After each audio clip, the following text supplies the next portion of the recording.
प्रिय विद्यार्थियों, आज हम देखेंगे विद्युत चुम्बकीय तरंगों में पॉइंटिंग वेक्टर क्या है और पॉइंटिंग थ्योरम क्या है और उसके द्वारा हम किस प्रकार से संतत्य समीकरण निकालते हैं।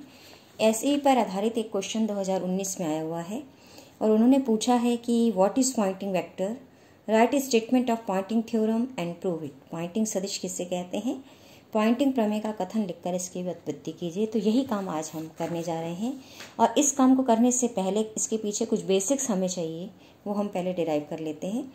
कि हम जानते हैं कि विद्युत चुम्बकीय तरंगों की विशेषता है कि विद्युत चुम्बकीय ऊर्जा को एक बिंदु से दूसरे बिंदु तक वो विद्युत चुम्बकीय तरंगें लेके जाती हैं। अब विद्युत चुम्बकीय जब तरंगे ऊर्जा लेके जा रही हैं तो हम जानना चाहते हैं कि विद्युत चुम्बकीय क्षेत्र के प्रति एकांक आयतन में कितनी ऊर्जा विद्यमान होती है। प्रति एकांक आयतन में ऊर्जा को हम ऊर्जा घनत्व भी कहते हैं और इसको लिखा जाता है half epsilon E square plus mu H square से, जहाँ हाफ एप्सिलॉन ई स्क्वायर ऊर्जा है विद्युत क्षेत्र के कारण ऊर्जा और हाफ म्यू एच स्क्वायर ऊर्जा है चुम्बकीय क्षेत्र के कारण ऊर्जा। अब यहाँ चूंकि हम जानते हैं कि एप्सिलॉन ई बराबर डी होता है, ये विस्थापन सदिश है डी यहाँ पर, और पी यहाँ पर चुम्बकीय क्षेत्र है जिसको हम चुंबकन क्षेत्र से इस प्रकार जोड़ते हैं कि म्यू एच का मान बी के बराबर होता है। तो हम यू को इस प्रकार भी लिख सकते हैं कि half E dot D plus H dot B के बराबर। अब ये भी हम जानते हैं कि विद्युत चुम्बकीय तरंग के ई व बी घटकों के कारण एकांक आयतन में आवेशों पर लगने वाला जो लॉरेंज बल है हम उसे इस प्रकार से लिख सकते हैं F = NQ E + V × B, जो कि हम विद्युत चुम्बकीय तरंगों में अध्ययन कर चुके हैं। मैक्सवेल समीकरणों से हमने ये बल का मान हमने देखा है जब हमने समीकरण निकाले थे, जहाँ N क्या है, एकांक आयतन में आवेशों की संख्या है और V वो वेग है जिससे आवेश गतिशील है। तो अब हम इससे हम क्या करते हैं, जो कि हमें अच्छे से मालूम है कि जो ऊर्जा प्रवाह की दर होगी वो मैकेनिकल डेफिनेशन के अनुसार हम F.V से भी लिख सकते हैं, क्योंकि हम जानते हैं F.dr बल, F.dr जो होता है किया गया कार्य होता है और कार्य करने की दर जो होती है वही शक्ति होती है, वही ऊर्जा प्रवाह की दर होती है। तो इसलिए हम F.V से क्या निकालना चाहते हैं, एकांक आयतन में जो ऊर्जा प्रवाह की दर है, क्योंकि यहाँ हम जो बल लिख रहे हैं वो एकांक आयतन के लिए लिख रहे हैं, इसलिए जो हमारे पास F.dV से मान आएगा वो एकांक आयतन में ही आपके पास ऊर्जा ह्रास की दर आएगी। इसलिए F.V का मान जब मैं निकालती हूँ तो मुझे मिल जाता है NQ E.V + V.B × B, या फिर इसको मैं देखूँ जो कि V किसी भी सदिश के कर्ल का जो अदिश गुणनफल है उसके साथ वो 0 हो जाता है, इसलिए ये मान 0 हो जाएगा। इसलिए यहाँ पर मुझे मिल जाएगा F.V का मान N³ E.V। अब E.V को अगर मैं देखूँ यहाँ से तो NQ-V को मैं साथ ले लेती हूँ तो NQ-V हो जाता है धारा घनत्व। तो इसलिए जो आवेश प्रवाह के कारण एकांक आयतन में जो ऊर्जा ह्रास की दर है, जिसे मैं माइनस ऊर्जा ह्रास निकाल रही हूँ इसलिए माइनस से निरूपित कर रही हूँ, तो वो हो जाएगा -E.J के बराबर, जहाँ NQ-V क्या था, धारा घनत्व था जिसे हमने J से लिखा है। तो एकांक आयतन में आवेश प्रवाह के कारण जो ऊर्जा ह्रास की दर है वो किसकी दी जाती है, E.G से दी जाती है। तो ये सब चीज़ें जो कि अभी मैं पॉइंटिंग थ्योरम निकालूंगी उसमें मुझे काम आएंगी, इसलिए ये सब मैंने आपको बेसिकली बताया है। अब हम आते हैं हमारे क्वेश्चन की ओर, जो कि हमारा क्वेश्चन था कि पॉइंटिंग सदिश क्या है, पॉइंटिंग प्रमेय का कथन कर उसकी व्युत्पत्ति कीजिए। तो हम उसी क्वेश्चन पे आ रहे हैं। तो सबसे पहले हम पॉइंटिंग सदिश को डिफाइन कर रहे हैं। तो पॉइंटिंग सदिश क्या होता है, विद्युत क्षेत्र में ऊर्जा प्रवाह के लंबवत रखे एकांक क्षेत्रफल को प्रति सेकंड पार करने वाली जो विद्युत चुम्बकीय ऊर्जा है वो पॉइंटिंग सदिश कहलाती है। एक जगह है जहाँ पर विद्युत चुम्बकीय क्षेत्र है, उसके कारण ऊर्जा प्रवाह हो रहा है, उस ऊर्जा प्रवाह में हमने क्या किया है, एकांक क्षेत्रफल की कल्पना की है। तो उस एकांक क्षेत्रफल को प्रति सेकंड, और ये क्षेत्र कैसा रखा हुआ है, ऊर्जा प्रवाह के लंबवत को, कि हम जानते हैं जब लंबवत क्षेत्र रखा हुआ होता है तो अधिकतम प्रवाह होता है। ये जब हमने विद्युत चुम्बकीय फ्लक्स की बात की थी, विद्युत क्षेत्रों में फ्लक्स निकाले, चुम्बकीय क्षेत्रों में फ्लक्स निकाले, या हम पानी के फ्लक्स की भी बात करते हैं, तो जहाँ भी प्रवाह हो रहा होता है, चाहे वो विद्युत क्षेत्रों का प्रवाह हो, चाहे चुम्बकीय क्षेत्रों का प्रवाह हो, चाहे पानी का प्रवाह हो, तो उस ऊर्जा प्रवाह की दर को निकालने के लिए हम क्या करते हैं, क्षेत्र को हमेशा क्षेत्र के लंबवत निकल रखते हैं ताकि हमें अधिकतम ऊर्जा प्रवाह की दर देखने को मिले। तो हम यहाँ भी यही कर रहे हैं कि विद्युत क्षेत्र में ऊर्जा प्रवाह जहाँ हो रहा है उसके लंबवत हमने एकांक क्षेत्रफल को रखा है, तो उसको प्रति सेकंड पार करने वाली जो विद्युत चुम्बकीय ऊर्जा है वो कहलाती है पॉइंटिंग सदिश। और इस पॉइंटिंग सदिश को हम किस प्रकार निरूपित करते हैं, E क्रॉस H से लिखते हैं, जहाँ E क्रॉस H को H की बजाय चुंबकन क्षेत्र की बजाय मैं चुंबकीय क्षेत्र से भी, चुंबकीय प्रेरण से भी लिख सकती हूँ। तो मुझे क्या मिल जाता है कि पॉइंटिंग सदिश का मान होगा 1/n E क्रॉस H। अब हम ये देखते हैं कि पॉइंटिंग सदिश को हम और किस किस तरीके से लिख सकते हैं। आपका क्वेश्चन में आप सिर्फ यहाँ तक लिखेंगे तो भी पर्याप्त होगा। हम आगे इसको और एक्सप्लेन आपके लिए कर रहे हैं कि हम इसे और किस किस तरह से लिख सकते हैं। तो E क्रॉस H है, ये चूंकि क्रॉस प्रोडक्ट है, इसको ऐसे एक मैट्रिक्स से मैं दिखा सकती हूँ। और ये मैं देख चुकी थी, जब x दिशा में आपके पास विद्युत चुम्बकीय तरंग बह रही है, चल रही है, तो उसके लिए EX और BY जो कंपोनेंट थे वो दोनों जीरो थे, तो यहाँ पे हमने पुनः उनको जीरो रखा है। तो इसको रखते हुए मुझे E क्रॉस H का मान क्या मिल जाता है, यानी उस विद्युत चुम्बकीय तरंग के लिए ऊर्जा प्रवाह हम निकाल रहे हैं जिसमें विद्युत चुम्बकीय तरंग कहाँ बह रही है, किस दिशा में चल रही है, x दिशा में चल रही है। तो मुझे पॉइंटिंग सदिश का मान मिल जाता है I कैप, यानी x दिशा के लिए ही आ गया ये I कैप का मतलब EY SZ minus EZ HY। अब हम इसको एक तरह से और लिखते हैं, और वो क्या तरीका है आपके पास कि आप निकाल चुके हैं कि BY is equal to minus EZ upon V होता है और BZ का मान EY अपॉन V होता है।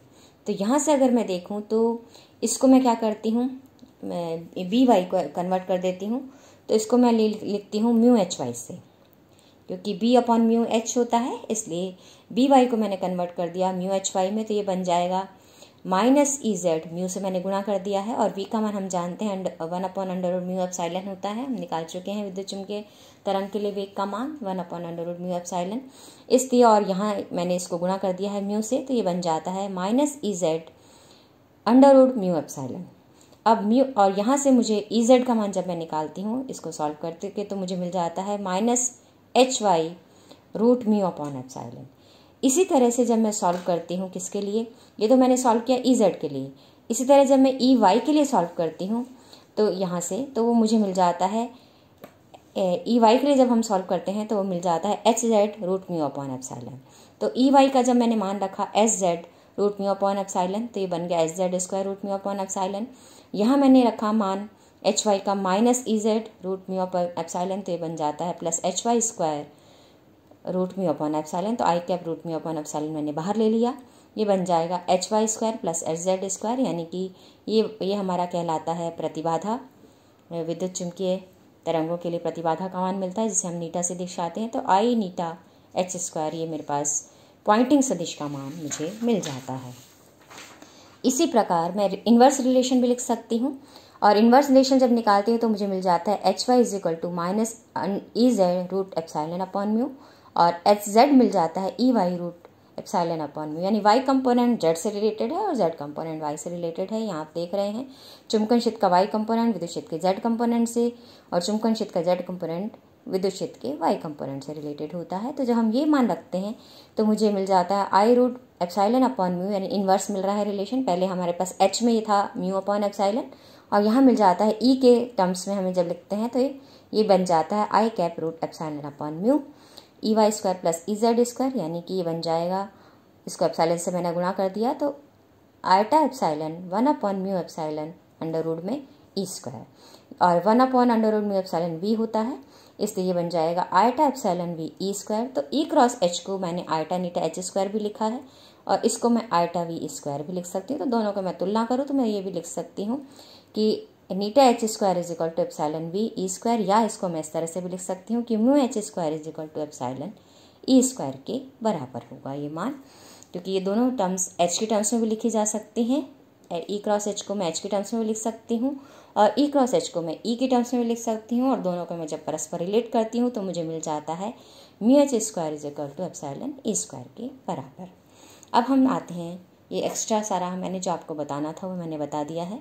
अब हम चलते हैं पॉइंटिंग प्रमेय पर, और पॉइंटिंग प्रमेय का कथन क्या है कि इस प्रमेय के अनुसार किसी विशिष्ट आयतन में, कहाँ पर, जहाँ विद्युत चुम्बकीय तरंगों की हम बात कर रहे हैं वहाँ पर, उसके किसी विशिष्ट आयतन में प्रति एकांक समय में विद्युत चुम्बकीय ऊर्जा में जो कमी है, विद्युत चुम्बकीय ऊर्जा में कमी हम कैसे दिखाएंगे, minus del del T of integration U D tau से, जहाँ यू क्या है, ऊर्जा घनत्व है विद्युत चुम्बकीय तरंगों के लिए जो हम देख चुके हैं, half epsilon E square plus mu H square के बराबर है। और यह जो प्रति एकांक समय में विद्युत चुम्बकीय ऊर्जा में कमी है, ये कमी क्यों आती है? क्योंकि बल क्षेत्रों द्वारा प्रति एकांक समय में कार्य किया जाता है और उस आयतन से जो ऊर्जा का प्रवाह है वो बाहर की ओर होता है।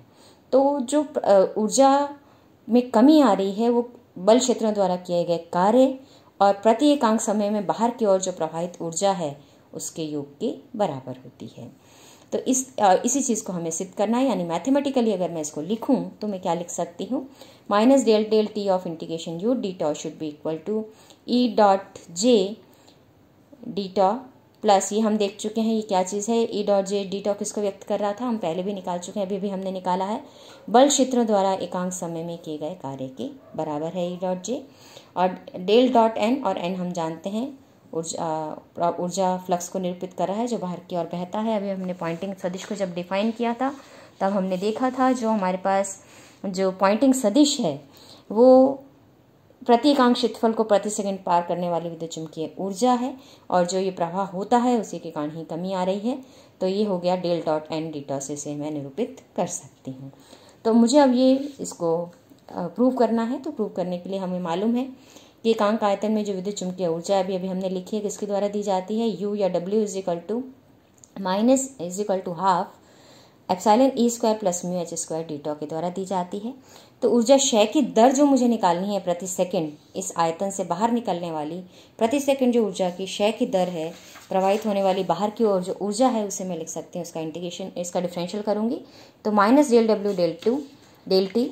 तो minus del W del T मुझे क्या देता है कि दिए गए आयतन में से बाहर की ओर ऊर्जा क्षय में जो आ रही है मेरे पास ऊर्जा क्षय की दर जो मुझे मिल रही है, विद्युत चुम्बकीय ऊर्जा में जो कमी आ रही है समय के साथ, उसका मान क्या है, minus del W del T. अब क्या हो जाएगा, अब यहाँ डब्ल्यू का मान हमें मालूम है epsilon E square plus mu H square है, इसलिए ये हो जाएगा minus half del del T of bracket में epsilon E square plus mu H square D tau.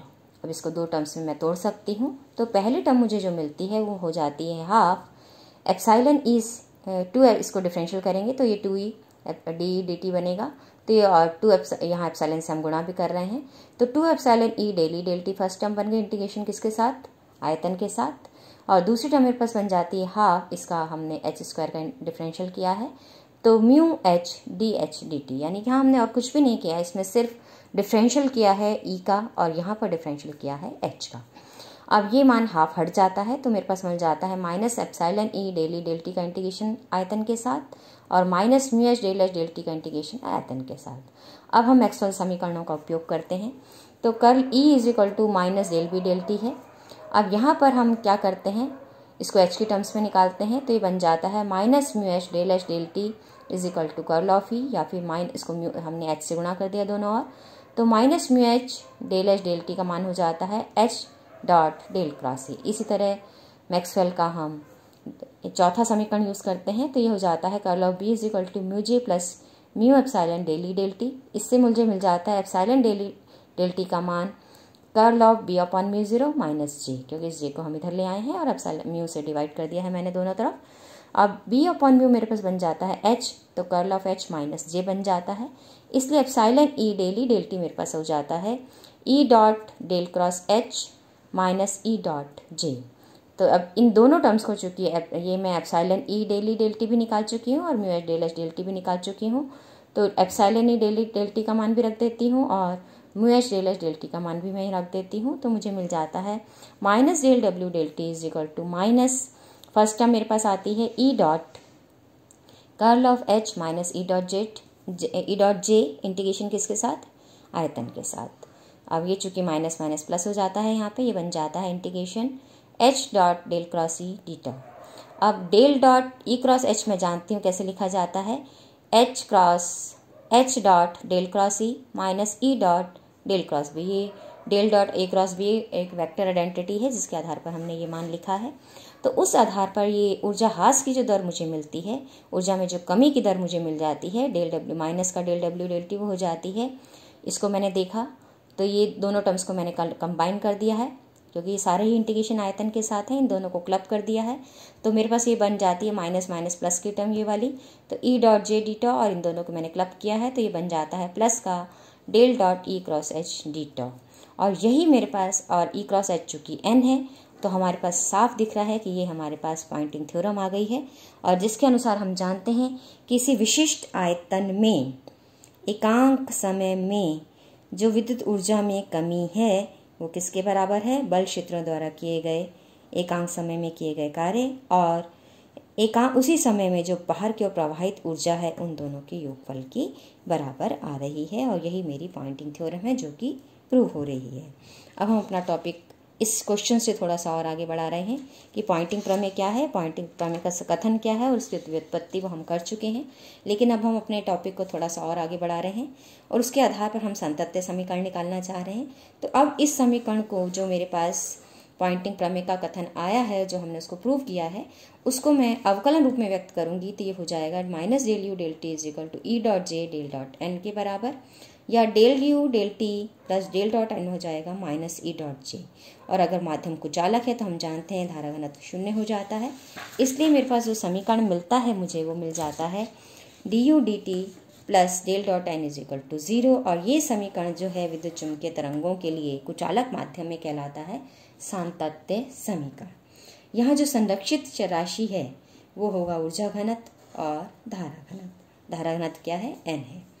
अब यहाँ से मैं इसको इंटीग्रेशन फॉर्म में लिखूँ तो मैं ये भी लिख सकती हूँ कि minus del del T U D tau is equal to del dot N D tau.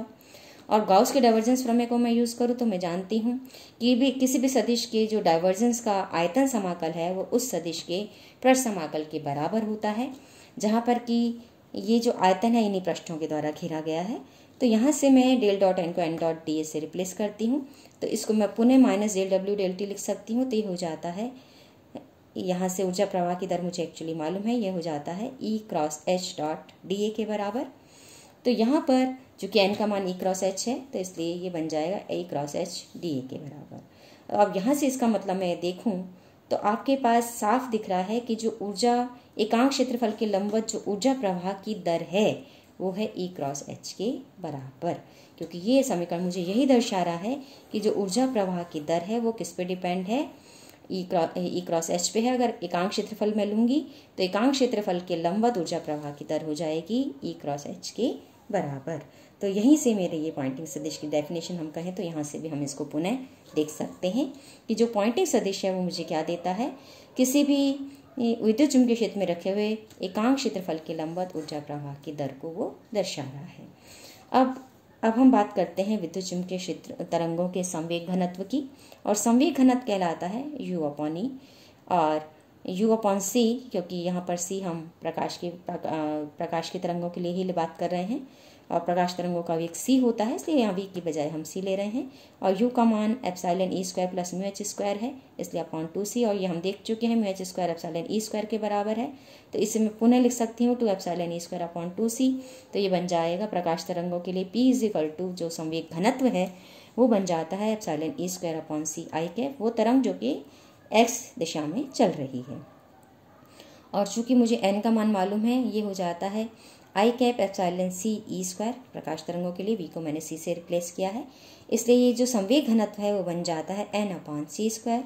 और n का मान होता है ई क्रॉस एच, यानी कि संवेग घनत्व को मैं रिलेट कर सकती हूँ पॉइंटिंग सदिश से। तो संवेग घनत्व हो गया पॉइंटिंग सदिश डिवाइडेड बाय सी स्क्वायर के बराबर।